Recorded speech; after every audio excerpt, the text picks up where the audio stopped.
I've looked at probably 5 or 6 platforms that are AI that's made for proposals, right? Made for proposal writing. And I've seen some pretty cool stuff on the capture end, but on the writing end, it's not impressing me at all. Basically, it's just like the tool that you would buy, honestly, like kind of like Yeah. It's just another version of ChatGPT or yeah. If you're trying to win federal contracts that are above $1 million and up, you probably know that winning federal contracts isn't just about filling out some paperwork. It's about positioning your company correctly before, during, and after the RFP. We get the same questions over and over again from companies trying to win federal contracts, which is why we're making this video. So today we're going to talk with Sarah. I'm the head of business development at SAS-GPS. We've helped companies win over $45 billion in government contracts. And we're going to see today if we're the right fit for you. So Sarah, how are you? I'm doing good today, Yoel. How are you? I'm doing good, my friend. We're excited to go through these questions and see how we can help people align, whether it's a good choice to work with us, whether maybe they're not in that stage of their business where they should work with somebody like us, and what type of companies should be working with SAS-GPS, right? So the very first question that we always get, whether it be through chat or just in general on the phone, are we a government contractor? Okay, so no. We don't currently hold any government contracts, although we are certified and registered in SAM.gov and those kind of things. We do not perform contracts. We do sometimes, but that's not really the bulk of our business here. We are a proposal and capture strategy team behind the companies that win contracts, right? So we help established contractors qualify for major contract vehicles, build capture strategy before RFPs drop, develop compliant and compelling proposals, structure pricing, navigate teaming, protect and leverage your past performance, your CPARs, right?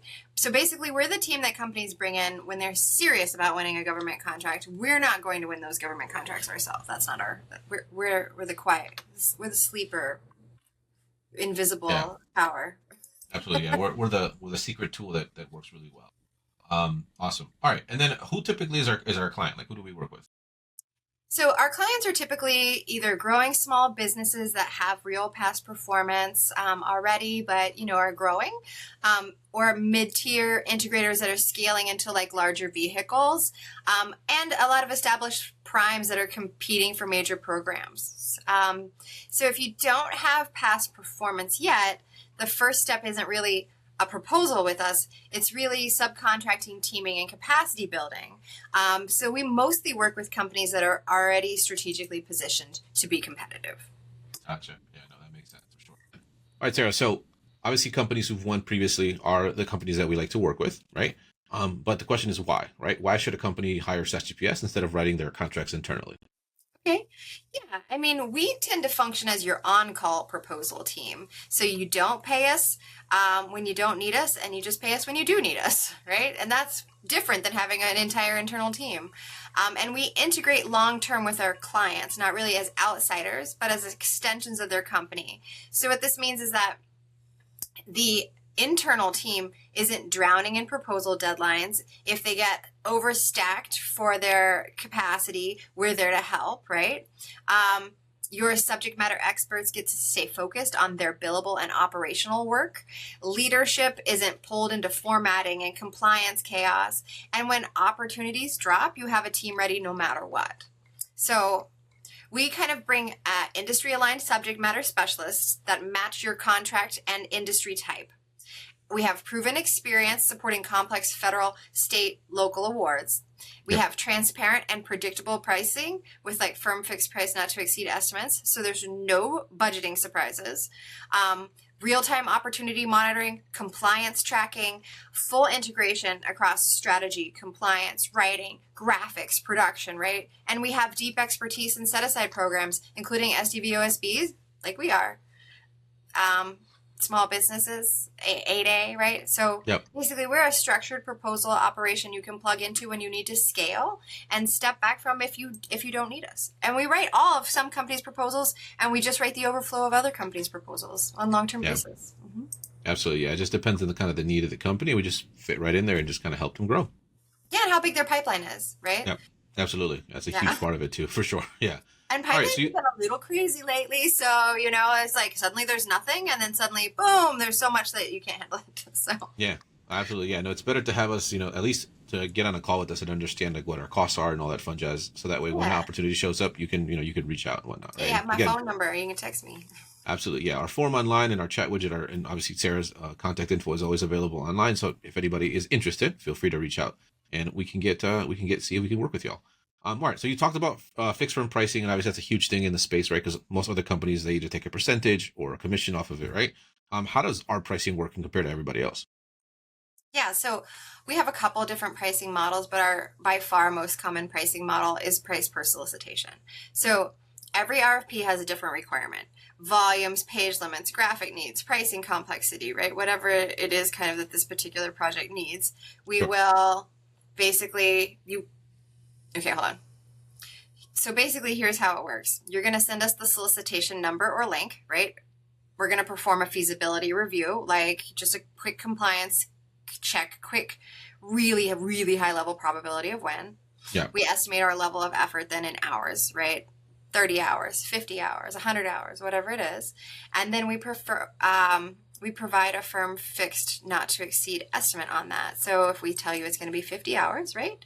Yep. Then if there's not a substantive change from the government and your contracting requirements while the solicitation is open, then we're going to hold to our hour estimate. And if we use more hours, we will not charge you for those hours. That's our sort of commitment to you. If we do have leftover hours, we don't charge our client for them. We charge for the work that we do, and that's it. And then if we have to put a little extra sometimes, that's normal. And we are happy to do that because we know that if we put in the extra effort for you to win, and then you win, you make money, you come back, you spend money with us, it's a nice ROI cycle for everybody, right? Yep. So the other thing that I did want to add about it is that we do not take a percentage of your win. We are not going to track you down later. We are going to track you down to make sure you won. We like to be there through the entire thing, but we're not going to say now you owe us money, right? Sure. So that you have all the money of your win to go actually do that job. So we are clear, we are transparent, and we are structured.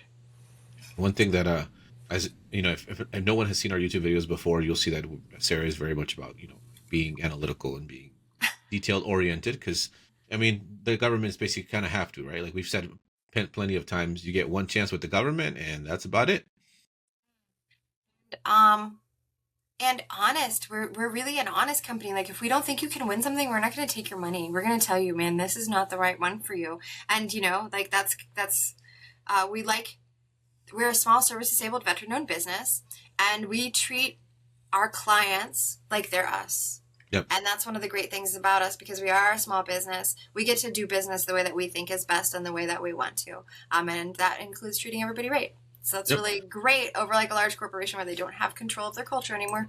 Yeah, no, absolutely. Yeah, no, that's a good point. And we'll put the video here on the top right of the screen. There's a video that we made also that walks through people, like how they can actually, themselves look and see if they qualify for a proposal. And then if they do, reach out to us and we can help them out. So Absolutely. let's say, like, again, they're happy on pricing, we close the deal, everything's, super awesome and great. What happens after we start engaging? Okay, yeah. So once we're under a contract, we move quickly and we move methodically. So we're going to set up a secure SharePoint workspace for collaboration and document control, or we're going to get one in your space, depending on what you need. Sure. We hold a formal kickoff call to align strategy, results, timelines, all of that, requirements, all of the good stuff. Then we establish recurring working sessions with your team to extract the technical content, clarify your approach, and make sure we keep everything on track. Behind the scenes, then, we're managing compliance tracking, we're drafting, we're writing review, we're doing reviews of what we write. Nothing slips. So we're doing all the writing, and we're just sort of like meeting with you to get the information that we need to write, and then kind of just a check process, right? And by the end of that process, you're going to receive a fully compliant, submission-ready set of volumes that are formatted, finalized, ready to deliver to your contracting officer, so that you get to keep running your business, and we run the proposal. Gotcha. Yeah. And quick question just to add on here: is there cases where companies are having more than one RFP or solicitation at a time? We had 6 for this last month. We had 6 going at one time for one company. Yeah. Mm-hmm. Yeah. So needless to say, we can it's do like it. Juggling. It's like crazy. Yeah. No, I mean, some companies, if some people are in some companies and, the direction that they're going, they're aggressive, right? And they want to grow. So yeah, we're here for it. And it works. If you're doing it strategically. Yep, absolutely. Yeah, absolutely. All right. And then again, the another question that we get is like, what makes us different compared to like the other companies? Because like obviously there is the big boys in the space, right? And we know, and there's also like other smaller, like freelancers that do it. So what makes us different compared to those companies? Okay, so a couple of things that make us different is that we have strategic positioning that we work in with you. So we help shape how your solution is framed, not just take whatever you say and put it down, but we're thinking about what you're saying. We're subject matter experts in that particular area, and we're subject matter experts in proposal writing, right? In this particular weird little government speak that things have to be in. Yeah. So we're not just like translating what you're saying basically and then putting it with good grammar, right? We're actually strategically thinking about what we write down, which is Yep. a lot different than a lot of companies, right? Or saying, hey, like you write it up, right? Write up what you do and then give it to us and then we clean it up and drop it in. That's not at all what we're doing, right? We're just going to listen, we're going to understand, and then we're going to write it. We're going to write the best thing that can be possibly written. And all you got to do is read it and be like, wow, that's amazing, right? Yep. We also have a team structure. So we work in proposal teams, not just solo writers, even though you may really only interface with one writer, depending, right? On, again, like how many solicitations do you have going on with us, right? There's a lot of things. So you might just interface with one, but behind the scenes, we have quality control checks that are going on. We have graphics people, we have compliance people that are coming into that document and probably coming into your meetings on occasion, if not always, so that we have some redundancy, right? We're also sharing the load and giving the like people who are really good at the particular things that they're good at, the things that they're good at, right? Like, Yep. And we have, that quality control, that depth, but also if something happens to one of our writers, right? We have somebody ready, boom, to step in. The process never lags. So somebody has a death in the family, gets sick, right? Your proposal doesn't stop. The government doesn't care what happens to the people on your proposal writing team or on your staff or anything. That baby's due, right? And so we have never not turned in a proposal on time. Never in 25 years. So that's part of how, right? So we can, like, you're not like, well, I hope I like this writer that I chose from this resume because this company gave me 100 resumes and I got to choose my writer. I hope that they don't get sick. And then boom, I'm out of luck. We're working as a team and we're working with our clients in a completely different way than that. Oh, yeah. And the third thing that makes our approach different, I do think, is that firm fixed price, not to exceed estimate, where our pricing is transparent. We're not time and materials. You're not going to get to like 3 days before your proposal's due. And somebody goes like, oh, we know he said it was going to be 70 hours, but we're already at that. I mean, do you want us to stop working? Right. And then suddenly you're at 90 hours and you thought it was going to be 15 grand and now it's 20 grand. And if you're the proposal manager, like I used to be at another company, your boss is going, hey, how come this keeps going over budget every time you do a proposal, right? SAS-GPS, your boss will never yell at you about going over budget because we'll keep your budget. So you know what you're getting when you start. Yep, absolutely. No, that's great. All right. And then, a couple other questions that we get, that are kind of here and there are, what can you actually do before the solicitation is released, right? That's a typical one that we get when people are kind of looking to start working with us or just interested in, in the space. Yeah. And honestly, we can do a lot. You can build a lot of advantage like before that RFP release, because once the RFP drops, right, you gotta hit the ground running with the needs of that RFP. You don't have as much time for prepping, positioning, right? So some of the things that we do include reviewing forecasted opportunities on acquisition strategies, right? Things like that. Like, what's your strategy? What do you got coming down the pipeline? Aligning your past performance to the likely evaluation criteria for those things that are in your pipeline. If we're looking at like vehicles and things, we're identifying scorecard gaps. Like let's say, you want to get on Oasis and we're looking at your past performance. We go, maybe there's some teaming opportunities or there's this recompete coming up or, things like that. We're identifying scorecard gaps for the vehicles or any recompetes. What else? Assess your team needs early, not the last minute. Like, are you going to need capacity? Can you scale? Evaluating the contract type risk, is it a cost reimbursement? Are you set up to do that? Is it FFP? Is it T&M? Right? There's lots of things. Reviewing the pricing history of that particular contract or contracts like it. Agency buying patterns, doing that sort of research can really help you kind of know how to position yourself and know how to position your pricing, which is a really big deal. strengthen your compliance posture, make, documentation readiness. Do you have all the things that you need to have ready to go so it's not stressful?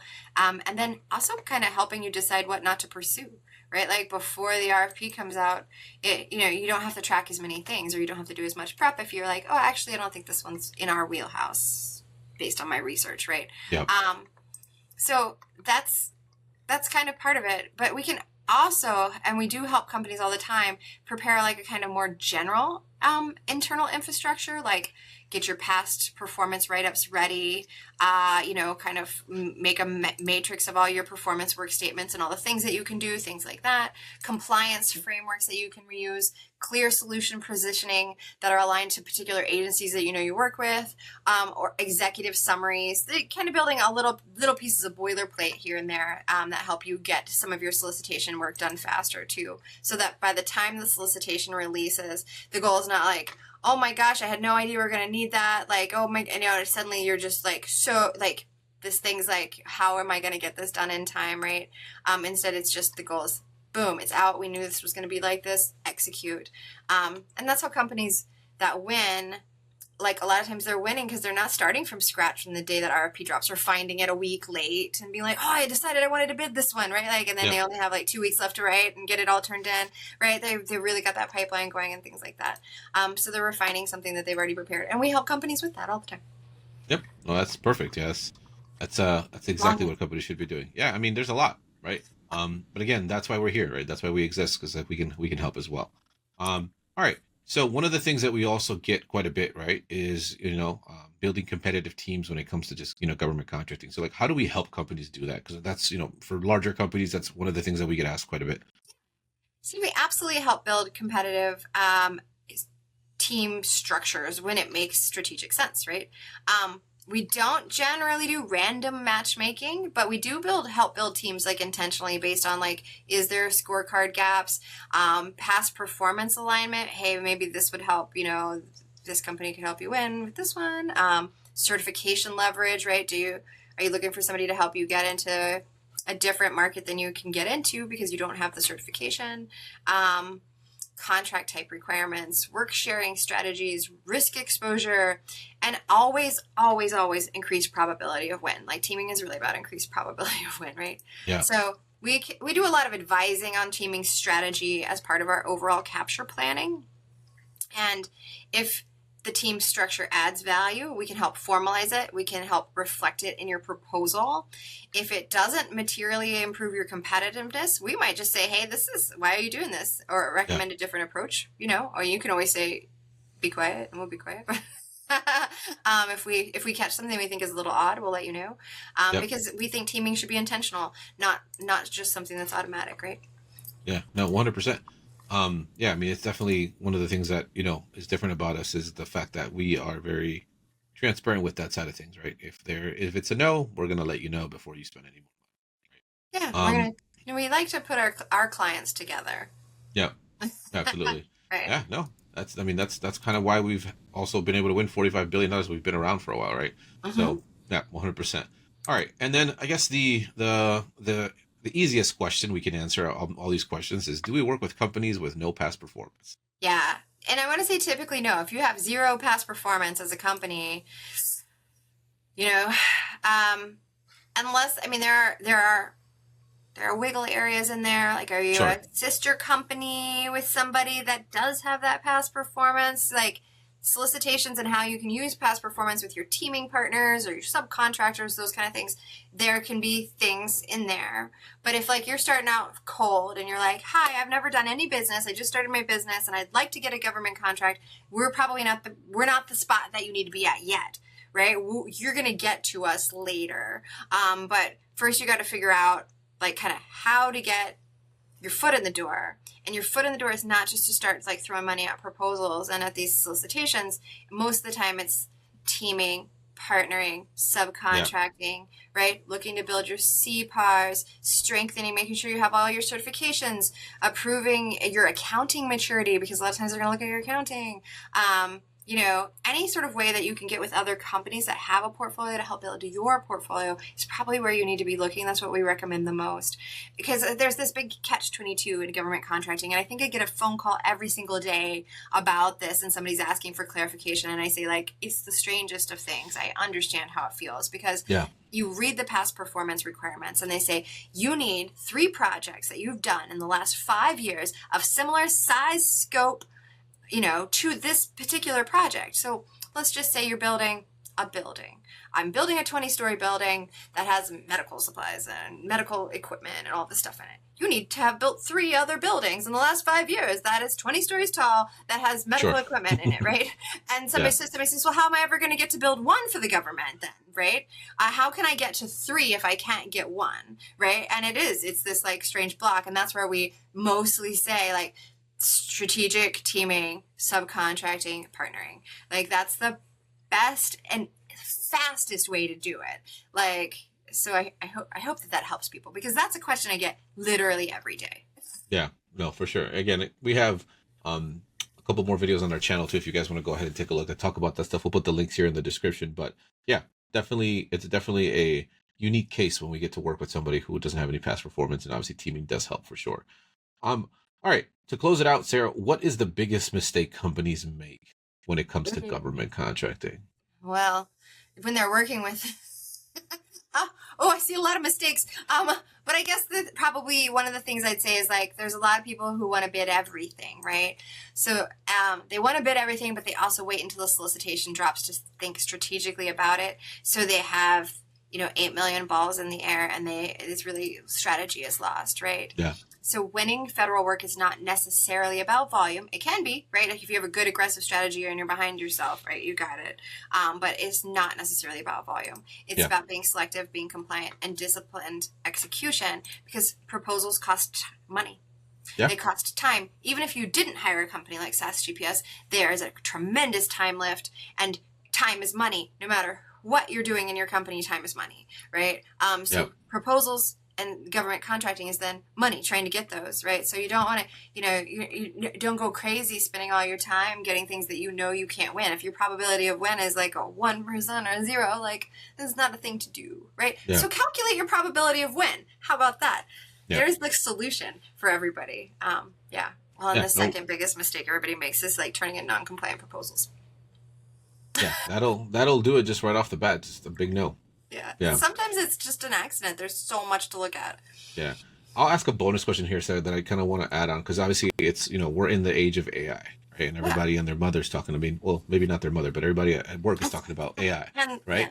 Yeah. And, we see, all these companies coming out with, like, all these models, and, we have, like, Claude bot now, and, like, the future, everybody's saying AI, right? So, like, how do we, because again, how do we use AI, and what do we recommend people use AI for when it comes to government contracting? Yeah, I've been getting that question a lot from companies who we're working with and for. So AI is really good as a cleanup tool.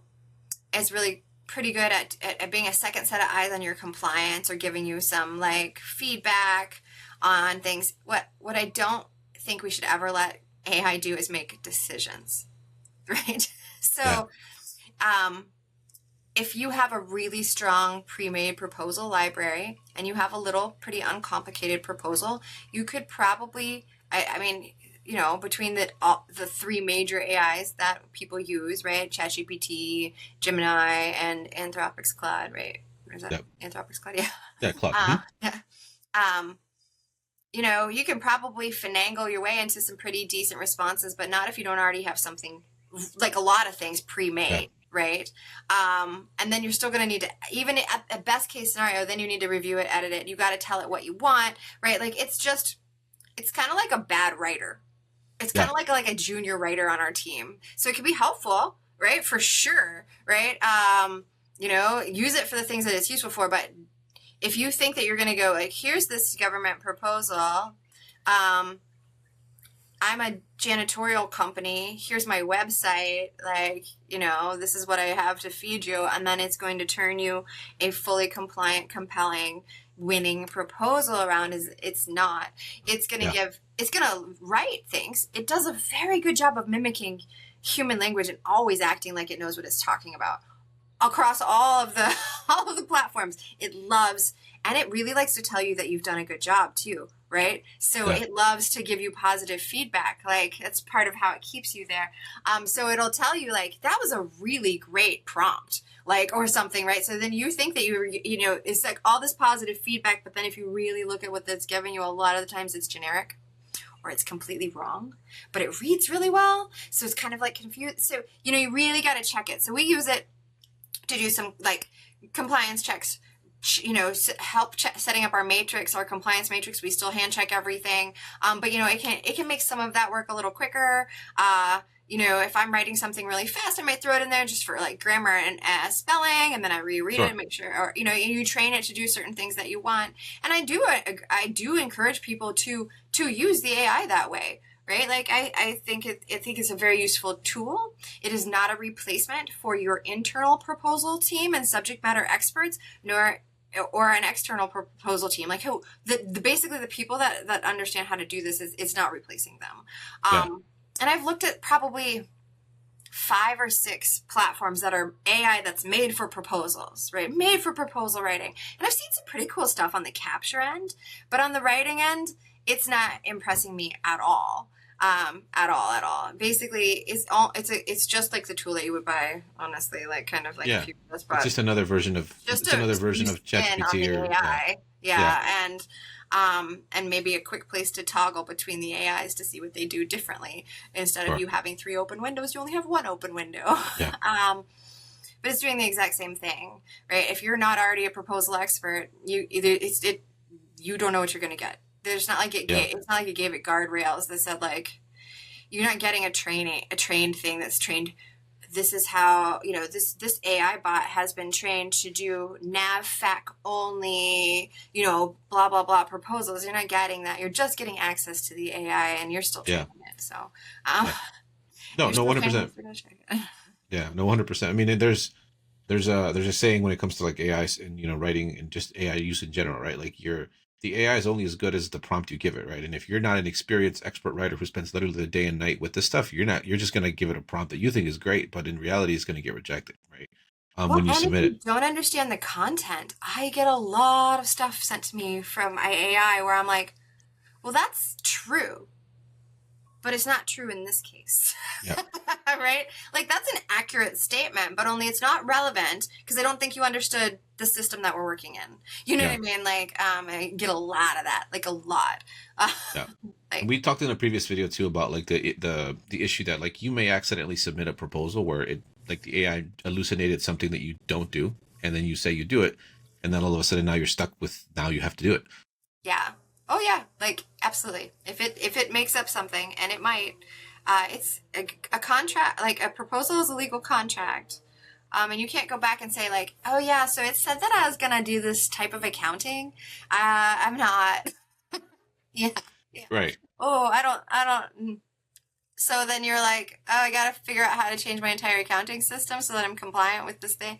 It's not, that would be a bad place to be in. But I have, in some companies, you can go a little proposal forward on your development, right? You can be like, but you want to expect that you're going to, if you win, that you're going to have to do those things. You don't want that to be a surprise. Yeah, no, definitely want to plan for that. All right, awesome. All right, Sarah, again, thank you for your time. We appreciate it. Again, guys, if you guys are serious about winning, you know, $1 million contracts moving forward, just to summarize it in a tight little bow, scoring correctly is really important. Structuring your opportunity pipeline, super important. Pricing intelligently, definitely important. And protecting compliance is extremely important, right? We do this every day. It's not like we outsource this to somebody else. Like, it's literal writers from SAS-GPS that do this day in, day out with Sarah and the team, to make sure that we're able to win contracts for you guys. So if you guys have any questions, leave them in the comments below, and we'll see you in the next video.